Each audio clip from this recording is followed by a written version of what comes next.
Kamu pernah lihat nggak lowongan kerja ke luar negeri yang katanya bisa berangkat cepat seperti ke New Zealand, Kanada, atau Eropa itu tanpa pengalaman, tanpa biaya, tapi gajinya puluhan juta rupiah. Kalau iya, hati-hati karena justru negara-negara itulah yang paling sering digunakan untuk modus penipuan.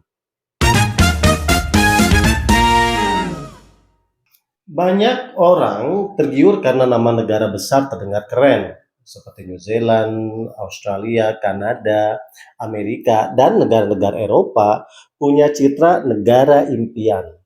Gajinya besar, hidupnya nyaman, dan pekerjaannya dihargai. Nah, penipu paham betul psikologi itu. Mereka sengaja pakai nama-nama negara tersebut untuk bikin korban percaya, padahal jalurnya nggak resmi sama sekali.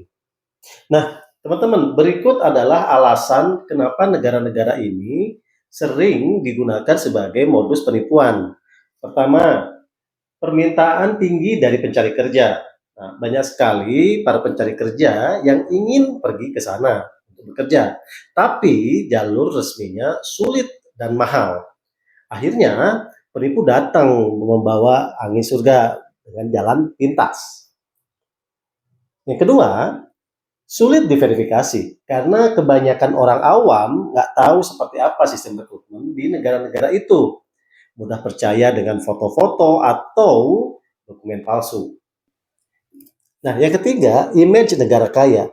Kalau modusnya bilang kerja di pabrik susu New Zealand atau hotel bintang 5 di Kanada, orang langsung yakin itu resmi. Dan keempat, kurangnya literasi tentang P3MI. Banyak yang belum tahu bahwa untuk bisa kerja ke luar negeri secara resmi itu harus lewat perusahaan penempatan pekerja migran Indonesia atau P3MI yang punya izin resmi dari pemerintah. Nah, penipu justru bilang mereka bukan agen, biar mungkin terdengar lebih mandiri.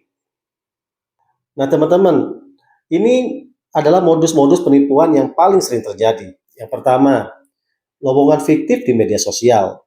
Mereka bikin postingan di Facebook, TikTok, atau grup WhatsApp dengan gambar bendera negara dan janji gaji yang tinggi.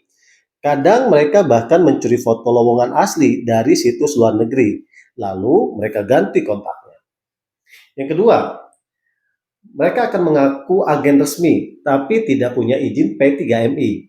Mereka sering bilang, kami punya kerjasama langsung dengan perusahaan di luar negeri. Nah, padahal kalau kita dicek, nama perusahaannya tidak ada.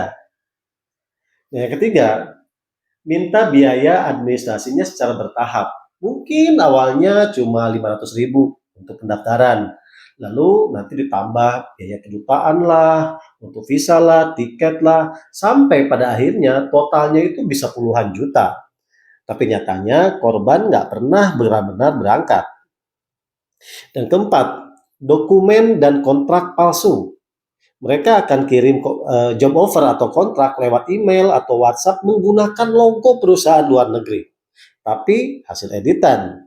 Mungkin kadang disebut kontrak sementara padahal palsu.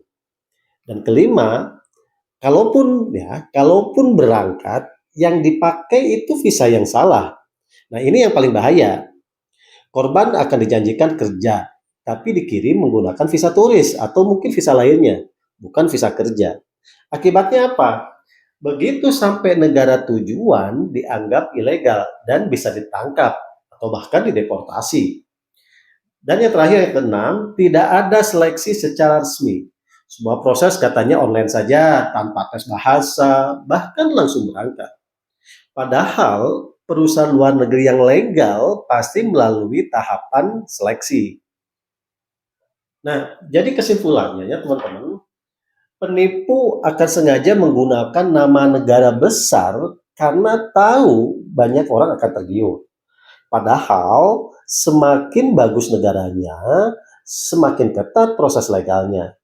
Jadi, kalau ada yang janji cepat, tanpa biaya, tanpa pengalaman, hampir bisa dipastikan itu bukan jalur yang resmi. Nah, teman-teman, jangan biarkan teman kalian atau keluarga kalian jadi korban. Share video ini sebanyak mungkin biar makin banyak orang yang paham cara bedain omongan asli dan palsu.